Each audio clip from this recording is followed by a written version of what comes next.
Morning friends, welcome to my channel Palishree vlogs. ఎలా ఉన్నారు?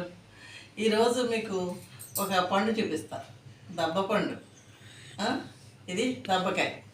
సాధారణంగా మనం పచ్చళ్ళు చాలా రకాల పచ్చళ్ళు పెడతాం. వేసవకాలం వస్తే మామిడికాయలతోటి, అలాగే నిమ్మకాయలు, అలాగే చింతకాయలు, ఉసిరికాయలు, ఇలా రకరకాలైన పచ్చళ్ళు పెడుతూ ఉంటాం. కానీ చాలా తక్కువగా పెట్టేది దబ్బకాయ పచ్చడి. అంటే ఇంచుమించు ఈ రెండు కూడా నిమ్మకాయ, ఇవి రెండు ఒకే జాతికి చెందినవి. కానీ నిమ్మకాయ పచ్చడి కంటే దబ్బకాయ పచ్చడి మాత్రం చాలా రుచిగా ఉంటుంది, చాలా బాగుంటుంది. ఇది మనం ఉడికించి చేసుకుంటారు పచ్చడి, కొంతమంది నిలవ పచ్చడిలా పెట్టుకోవచ్చు. అలాగే ఈ రసం పిండి పులిహోర కూడా చేసుకుంటుంది అనమాట. అలాగే ఈ దబ్బకాయతోటి నేను పచ్చడి పెట్టాను.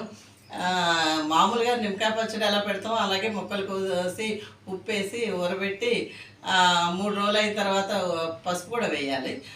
తర్వాత ఎండలో పెడతాం. 2-3 ఎండలు అయ్యాక మనం చక్కగా ఆవాలు, మెంతులు పొడితో, ఇంగు పోపుతోటి మనం పచ్చడి ఇలా కలుపుకుంటాం అన్నమాట.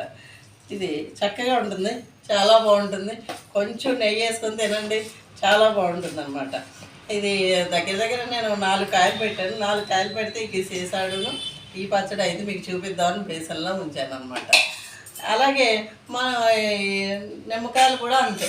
ఇంచుమించు నిమ్మ పచ్చడి కూడా పెట్టాను. ఈ రంగు నిమ్మకాయలు తీసుకొని ఉప్పు, పసుపు వేసి ఊరబెట్టి చక్కగా ఆవు పిండి, మెంతిపిండి, ఇంగు వేసి పోపేశాను. ఇది నిమ్మకాయ పచ్చడి అనమాట. అలాగా మనం కొంచెం ఎండుండగా చేసుకోవాల్సిన పచ్చళ్ళు ఇవి. ఇలా కనుక మనం పెట్టుకుంటే కనుక సంవత్సరం అంతా కూడా ఇవి నిలబడే పచ్చళ్ళు. ఈ దబ్బకాయ పచ్చడి మీరు కూడా పెట్టుకున్నారా? ఎక్కడన్నా విన్నారా, తిన్నారా? కామెంట్ బాక్స్లో కామెంట్ చేయండి. నా ఛానల్ని ఇప్పటివరకు సబ్స్క్రైబ్ చేసుకోకపోతే కనుక సబ్స్క్రైబ్ చేసుకోండి, షేర్ చేయండి, లైక్ చేయండి. Thank you.